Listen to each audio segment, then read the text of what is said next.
I've been playing with my shuffle looper preset this morning for the HX Stomp.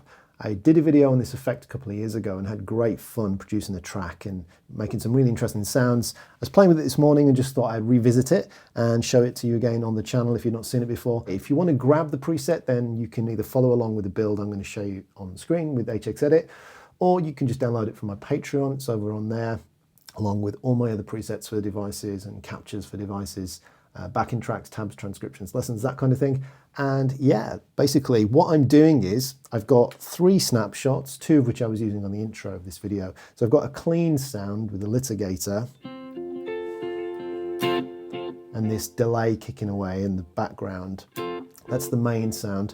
And then I'm using the shuffle looper effect at the end of the chain, and then it creates, in combination with the delay, the normal delay, and the shuffle looper, you get this really cool sliced up, mashed up, kind of sequenced kind of sound. So I was using an F major chord and a C major chord in the beginning.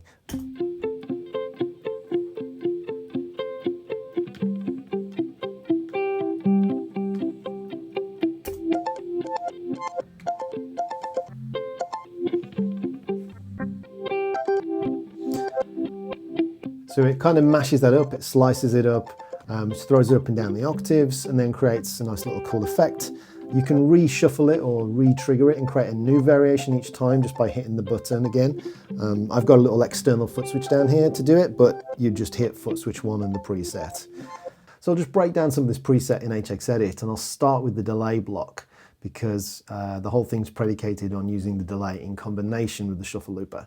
So yeah, I've got this transistor tape effect, and I think that should be synced, but for some reason I've set it to 507 in this version of the preset, milliseconds. Feedback's at 54, wound flutter 3.6, scales all the way up at 100, and the spread is 2.9%. The mix for this snapshot, for the clean snapshot, is at 40%. I've got that as a snapshot variation, so when I go to snapshot 2, it will drop to 25%, which is my lead tone or my solo kind of tone, so a little bit less delay. And then if I go through the shuffle looper settings, so as I say, I've got it assigned to an external foot switch down on the floor here, but in the preset you can download it, it'll be on foot switch 1, but you can set it wherever you want.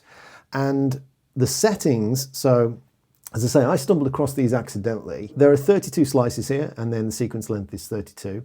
I've got the shuffle all the way up at 100%, octaves at 50%, reverse at 50%. So it's going to, I guess its chances, or the percentage chance of that occurring, an octave displacement or a note being reversed, is at 50% for those. Repeats at 0, and then the smoothing's at 10%.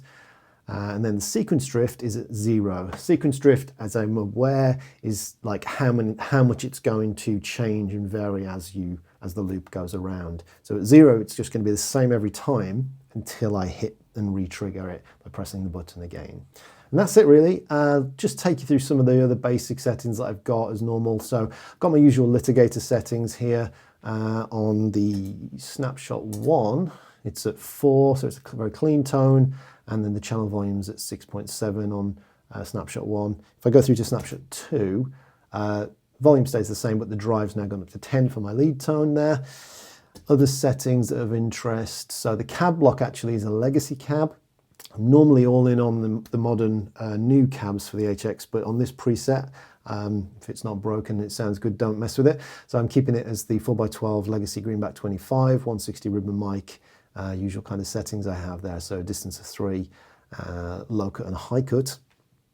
I've got the dynamic hall reverb here, and then for snapshot 2, I can kick in, snapshot 3, if you want a little bit more drive, a little bit more of a saturation, and you can get the air apparence here, drive pedal, and the compressor kicks in as well, the kinky compressor. So those are the settings I'm using. It's nothing too crazy. It's just relying on the awesomeness of the shuffle looper.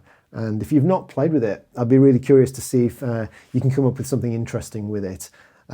Take the ideas, be influenced, and kind of make your own sounds and cool things with it. I've created a few different interesting loops and tracks even where I've used basically the whole genesis has been the shuffle looper itself. And it's one of the most, it's got to be one of the most inspiring, creative, endlessly inspiring, creative effects I've ever used in a device.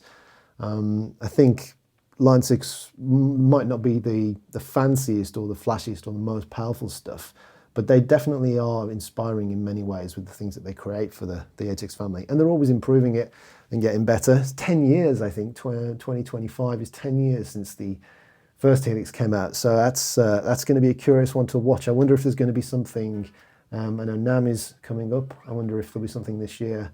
I have no clue, but it would be interesting if there's anything new on the horizon from them. Anyways, thank you so much for watching.